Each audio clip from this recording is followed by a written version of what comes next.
This is lesson 8.5, distance formula. So in the opening exercise, it says you're given the triangle below with vertices A, B, and C.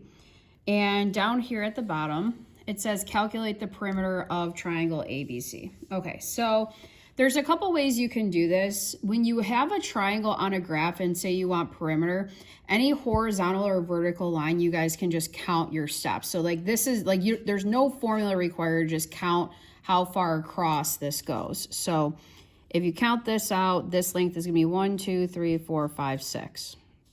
Okay, so then to get any slanted or diagonal length, you're gonna have to do Pythagorean theorem, or you could do distance formula. So distance formula we're about to see today is just a derivative of Pythagorean theorem. So how you find, for example, the length of AC. A way that you can go about doing it is if you box in this side as a right triangle, right? So like kind of bring it down and box it in. This length right here is a 5, and this length is a 1.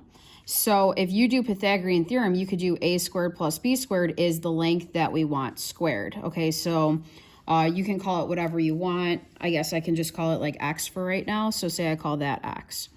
So down here, the first thing I got to do is figure those two things out first. So I'm going to do 5 squared plus 1 squared and set it equal to x squared. So 5 squared is 25 plus 1 is 26 is x squared, and I square root both sides. I get x is the square root of 26. So that's what its length is right here. Square root of 26 is going to be a little bit bigger than 5, right? So we have that number plus 6, and then we still have to find this one. So same thing as before. And by the way, it didn't matter. It doesn't matter if you boxed it in this way or if you boxed it up going that way. So if you went this way, you would still have a 5 by 1 right triangle. You know what I mean? That you just have to find the hypotenuse for, so it doesn't make a difference.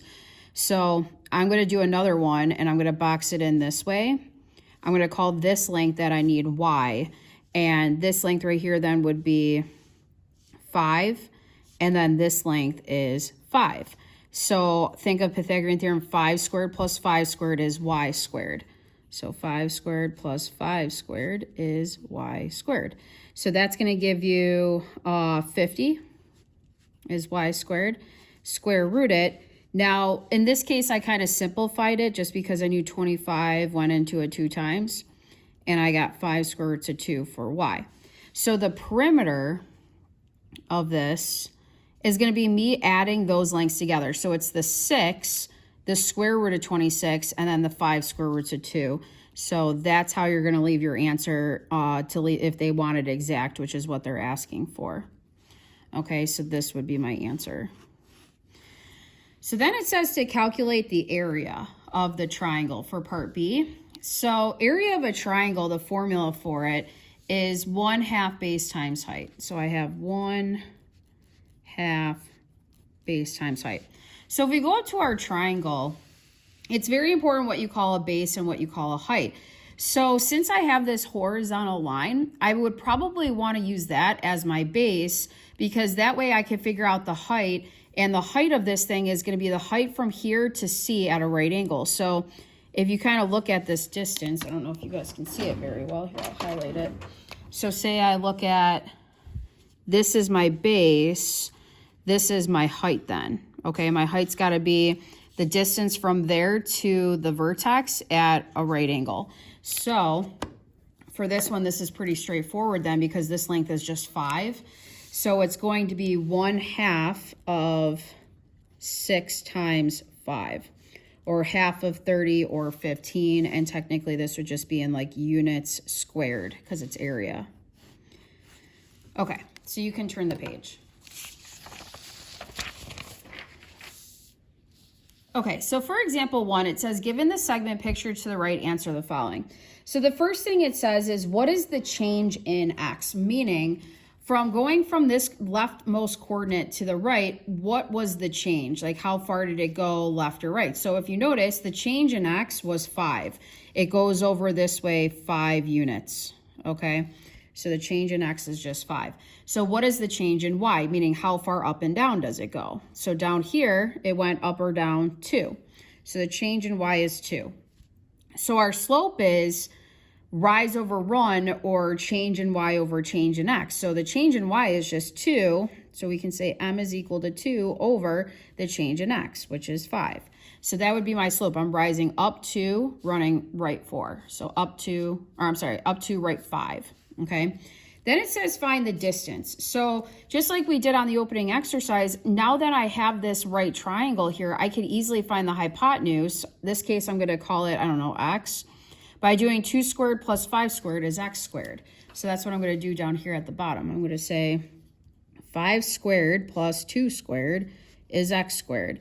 Now, again, you guys can do this all in one line in your calculator. You don't have to, do it individually. You could just type that in. You would get 25 plus 4 or 29 is x squared. And then you square root both sides, and that would be your answer. Now, we're going to leave it exact because it didn't say to round. Okay, so that would be the distance of the segment.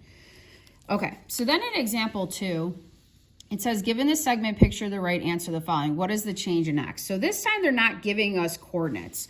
They're just calling it x1, y1, x2, y2. So I really like this problem because it shows you, based on the one we just did, how these formulas exist. Okay, so the change in x, like if we go back up to this one, how we can figure out the change in x was we just counted left to right.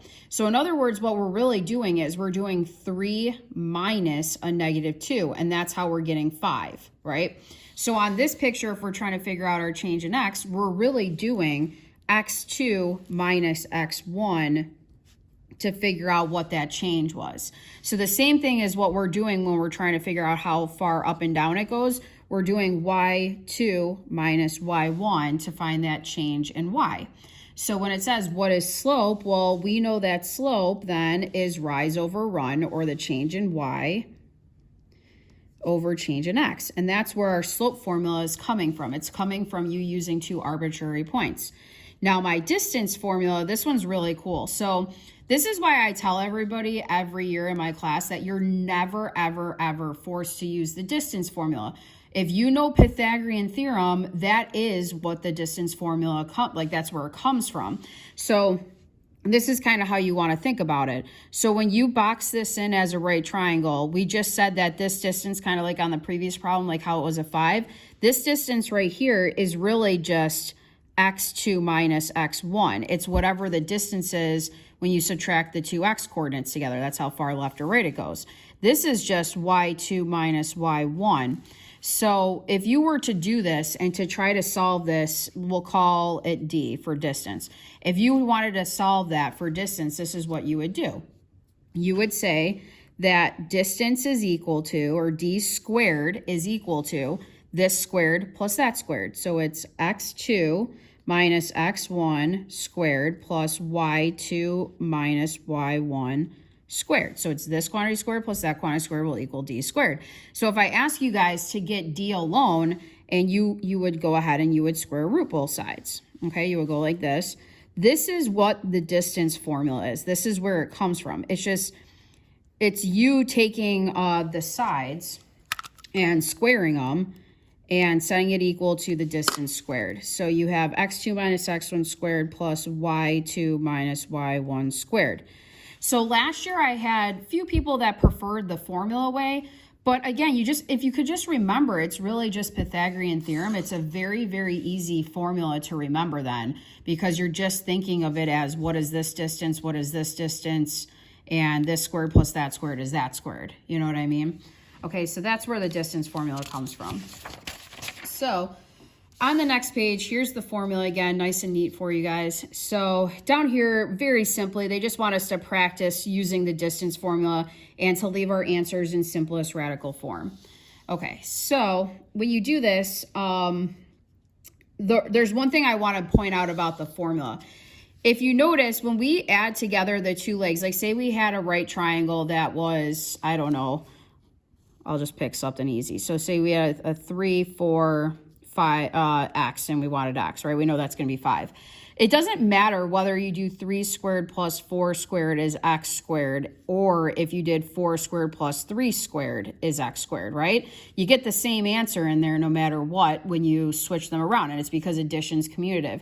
The same thing the rule still applies kind of for the formula. So I don't want you to get pigeonholed where like you have to put the x's subtracted from each other in front and the y's subtracted at the end, because technically you don't really need to do that. You could actually do y1 minus y2 minus y1 squared plus x, 2 minus x1 squared, and take the square root of that, and that will still give you the distance either way, okay?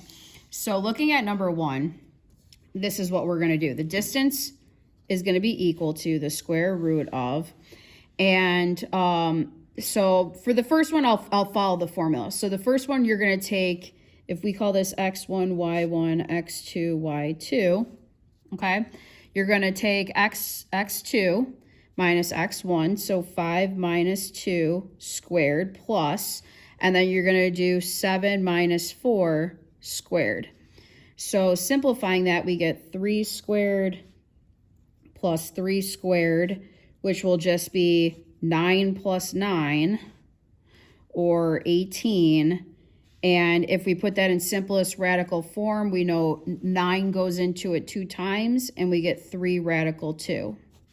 So I guess what I was trying to say before is if this part was in the front and this part was in the back, it wouldn't make a difference because they're getting added together anyways. Okay, so pick whichever way you want to add them, or you know what I mean? Pick whichever one you want to start with first. Like I could have just did 7 minus 4 squared and then 5 minus 2 squared. It actually doesn't matter also if you flip the x1 minus x2 or y1 minus y2, as long as you do both of them, it'll also give you the same answer. Okay, so then let's do it again. So distance is equal to the square root of, we'll just keep following the formula way for right now. Okay, so I'm going to actually, I'm going to actually show you guys what I'm talking about. So this time I'm going to switch it. I'm going to switch the x1, x2, and then y1, y2, just so you guys can see what I'm talking about. So what this would be -3 minus a -5 squared plus, and then I would do y1 minus y2, 8 minus 1 squared. So the reason it doesn't make a difference, just so you guys know, I don't really need this here, is because of the squaring. When you square, whether it's a positive or negative, you still get positive distance. So that's why it won't make a difference. So you get the square root of, this ends up being -3 plus 5 or 2. So 2 squared plus 7 squared, which would be 4 plus 49. And then that would give me the square root of 53. And that can't be broken down, so that would be my answer. So then for example 3, it says find the difference between points. Okay, and then they gave us like 2 points. So we're going to just kind of figure this out with the points that they gave us. So distance is going to be equal to the square root of, so I'm going to do the 2 x's subtracted from each other. So 4a minus 3a squared plus, and then it's going to be the 2 y's, so 3b minus 2b squared, and that's going to give me the square root of a squared plus b squared, okay? And that would be my answer. So for number 4, find the radius of a circle whose diameter has endpoints -3, -2, and 7, 8. Leave your answer in simplest radical form. So this is actually an extremely popular question on my exam. So let's kind of, let's just do a rough graph just so that we can see what we're talking about here. So if you guys sketch this thing out, because I think it makes more sense when you can see it. I got 7, so 1, 2, 3, 4, 5, 6, 7, up 8, 1, 2, 3, 4, 5, 6, 7, 8. Okay, then I got -3, 1, 2, 3, -2. Okay, they're saying that the diameter of some circle has these endpoints. So this is like, they're telling you that there is a circle that is looping around this. So it looks like this. I mean, it's not the best circle, but that's what they're trying to tell you. So They just want to know what would be the radius of that circle. Well, this is not too bad. Now that you can see it, I need to find the distance of the whole thing, and whatever I get for the whole diameter's length, I just half it, and then that's my radius. So doing that with the distance formula, I would have, let's see, I could do -3 minus 7 squared plus -2 minus 8 squared. That's going to give me the square root of, let's see, that's -10 squared plus -10 squared. So be careful, guys. If you don't put this in parentheses, this is a common mistake people make. Say you just did -10 squared in your calculator. If you press enter right now, you're going to get -100. And it's because your calculator is thinking you want to negate 100, like negate 10 squared. So you want to make sure that you put it in parentheses every time that you square it so that you get 100 there. So this would be 100 plus 100 or 200. Now, I want to break that down for right now. So, because it says simplest radical form. So 100 goes into it 2 times, and you get that the length of it is 10 radical 2. So that's the diameter. So if the diameter is that, the radius is half of the diameter. So radius is equal to diameter divided by 2, okay? So it's my 10 radical 2, and I'm just going to divide that by 2. So 10 divided by 2 is just 5, and then I still have the radical 2 there. So my answer to this question is going to be 5 radical 2.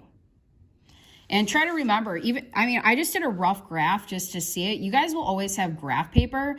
So if you wanted to, you could have still did Pythagorean theorem. You could have went like this and boxed it in as a right triangle, figured out the distance this way. This would have been 10, 10. So you're really doing 10 squared plus 10 squared equals this length squared. And you would have got the exact same answer as me because it would have looked like this. Okay, so keep that in mind. Whichever way you prefer, you can just do that. Okay, turn the page. So now we just have some random questions. So for example 3, it says, given the picture triangle, find the perimeter of the triangle in simplest radical form. Okay, this is just like the opening exercise. So anything horizontal or vertical, you're allowed to just count. So if I count this out, I have 1, 2, 3, 4, 5, 6, 7. If I count this out, I have 1, 2, 3, 4. So right now my perimeter is 7 plus 4 or 11. I still need to find this one though.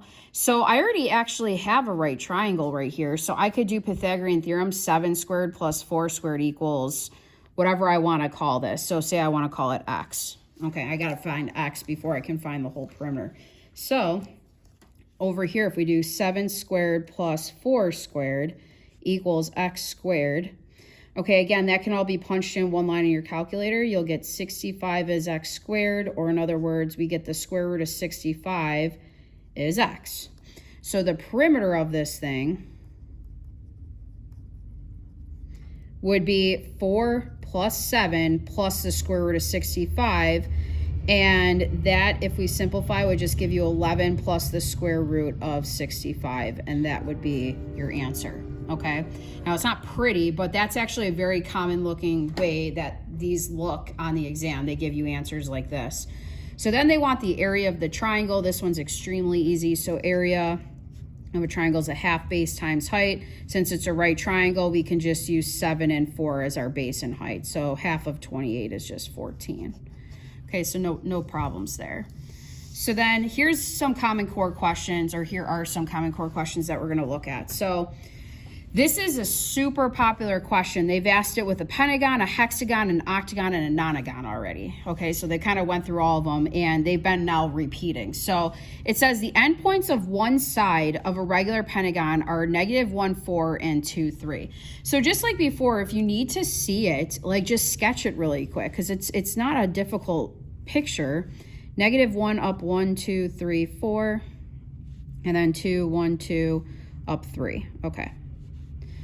So they're saying that this is one side of a pentagon, a regular one. So in other words, what you're looking at with the given points is you got something else going on where it's like making a pentagon. Now, this might not be a great picture, but a pentagon's 5 sides. So they're just giving you one side, and it's regular, so they're all congruent. So they want to know what the perimeter of this pentagon would be. Well, if you can find the distance between the two given points they just gave you, then you can pretty much take that distance. Say you get like, I don't know, 5. If you got 5, you could do 5 plus 5 plus 5 plus 5 plus 5, add them all together, okay? Because they're all going to be the same because it's regular. Okay, that's what this question's asking. So for this one, you can actually, if you want, I mean, I have a decent graph going. I could just do Pythagorean theorem on this, or I could do distance formula. So if I did Pythagorean theorem, I'm moving from x-wise from a -1 to a +2. So I'm moving 2 minus a -1, or 3. And then I'm going up from 3 to 4, so it's a distance of 1.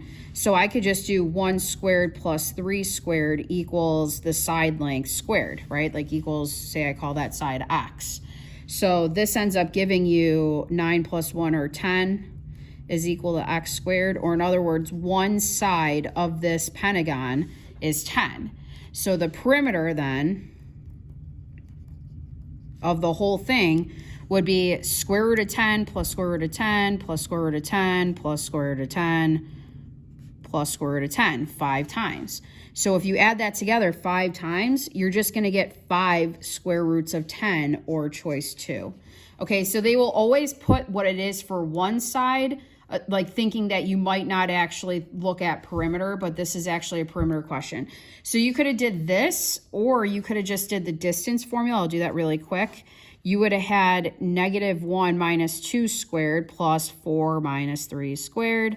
That would have given you -3 squared plus 1 squared, or 9 plus 1, or the square root of 10. So either way, you're still getting the distance. Just pick whichever method you like best, but then you just have to know perimeter is like add all these up, because all of these are square root of 10, square root of 10, square root of 10, square root of 10, square root of 10.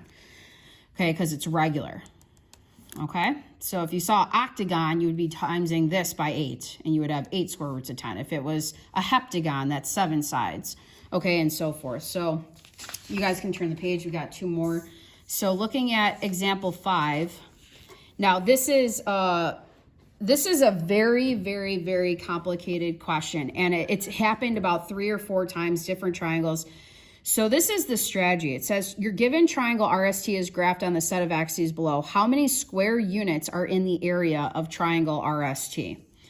Okay, so they want the area of this triangle. Now, it looks right now that it could be a right triangle, but in order to figure that out, we would have to find slopes of RS and ST, see if they're negative reciprocals. If they were, then we can just find the distance of this, and then do a half base times height. But I actually have a better strategy for figuring it out. So this is what I want you guys to do, because this is not necessarily always a right triangle. Sometimes it's just like an arbitrary slanted triangle in there, like an acute one or an obtuse one. So my strategy works no matter what kind of triangle it is, okay?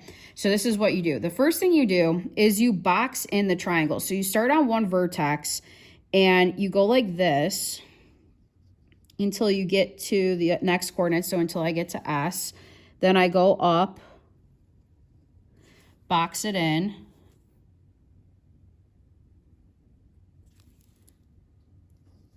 like that, okay? So what I'm going to do is I'm going to find the area of this entire rectangular square. I don't know what it is yet because I haven't counted it. I'm going to find the area of the whole thing. Then what I'm going to do is I'm going to find the area of this one, this triangle piece out on the outside, this triangle piece, and this triangle piece. And then I'm going to take it away from the entire rectangle, right? So if I want this part that's left over, like just this, what I want to do is find this whole thing and then cut these pieces away, or with subtraction, get rid of them. Okay, so this is how I'm going to organize it. I'm going to start by saying, let's find the area of, well, let's count the boxes first. So if you count this, you have 1, 2, 3, 4, 5, 6, 7, 8, 9, 10, 11, 12. Okay, 12 by 1, 2, 3, 4, 5, 6, 7, 8, 9, 10, 11, 12. Okay, by 12. So it's a square. So the area of square is base times height, or 12 times 12, which would just be 144. So any answer that would have been greater than 144, we would throw away, but all of them are less than it, so we're okay. So then we're going to find the area of the first triangle over here. Now, I'm just going to write the dimensions out. It looks like it's 3 by 1, 2, 3, 4, 5, 6. So the area of the first triangle along the outside of it, I'm going to do 1/2 base times height. So I'm going to have 1/2 of 3 times 6, which is half of 18 or 9. So then I'm going to do area 2. So if I count this out, I have 1, 2, 3, 4, 5, 6, 7, 8, 9 by 12. Okay, right? Because it's a right triangle. So that would be 1/2 base times height, or 1/2 of 9 times 12. And that ends up giving you 54. Okay, so then finding the last area, this is going to be 6 by 12, right triangle. So area 3 is going to be 1/2 of base times height, or 1/2 of 6 times 12, which would give you, we'll think of half of 12 as 6. 6 times 6 is 36. Okay, so this is what your area is of that triangle. So area is going to equal 144 minus these 3 areas. So minus 9, minus 54, minus 36. Like, you're cutting these away, so you're subtracting them. So if you type that all in, you're going to get 45, or choice 3. So that's like that. I believe I might have put one of those on your quiz, but this is like the process. It works every time. And it's like, just find all this stuff around it and then cut away all those other pieces to just get what's left over in the square. Okay. So then the last example for you guys, this one was kind of unique. Never was asked again, but you never know, it could always come up again. It says the coordinates of vertices A and B are of triangle ABC are A and B. If the area of triangle ABC is 24 square units, what could be the coordinates of C? So the first thing you want to do is you want to plot what A and B are. So like, where's A? So A is at 3, 4. So 3 up 4 is right here. We'll label that A. And then B is 3 up 12. Now, 12 does not fit in the paper or on the paper. Okay, so they're saying this would have to be one side of your triangle, okay? So it says if the area of triangle ABC, so there's going to be some sort of C somewhere over here or over here. Well, technically you could go anywhere it wants, but if the area of it was 24, what could be the coordinates of C? Okay, so we got to go back to what we know about the area formula of a triangle. So the area formula of a triangle is 1/2 base times height. So they're telling you that the area of our triangle is 24. So that's kind of important, is 1/2. Now, we could easily figure out the distance from A to B. We can just count it. So, or you could think of like, what is the Y, like Y2 minus Y1. So if you count the squares, you end up getting that this is actually 8. So we could call that our base or height. It doesn't matter. So say I call it my base and then height. Half of 8 is 4. So I know 24 is going to equal 4h. And then if I divide by 4, I know that the height of this triangle, wherever I put C, has to have a distance away from this line of 6. So there's only so many options for what those coordinates could be. So if I go 6 to the left, 1, 2, 3, 4, 5, 6, that point has to be somewhere on this line. Because technically, if I pick the point here and I made a triangle with it, that could be the height of the triangle. It's 6 away. Or I can go 6 this way. So 1, 2, 3, 4, 5, 6. So any coordinate I pick on that line would also give the triangle a height of 6. So you're pretty much looking at what the equations of these lines are. So this one is x equals 9, and this one is x equals -3. So the coordinate that's jumping out to me right now is this one. So if I plot -3 up 8, and if you kind of look at it, because sometimes just drawing it, you'll see it. So say that was my C, you can tell right away that this height or that distance would be a 6. So half of 8 times 6 gives you that 24, because we just figured that out. So the correct answer to this would be 3. So all the other ones wouldn't have worked. Like, they wouldn't have given you a big enough height. Okay, so definitely a unique question, something cool to look at. But so try the homework and then move on to the next lesson. Thanks, guys.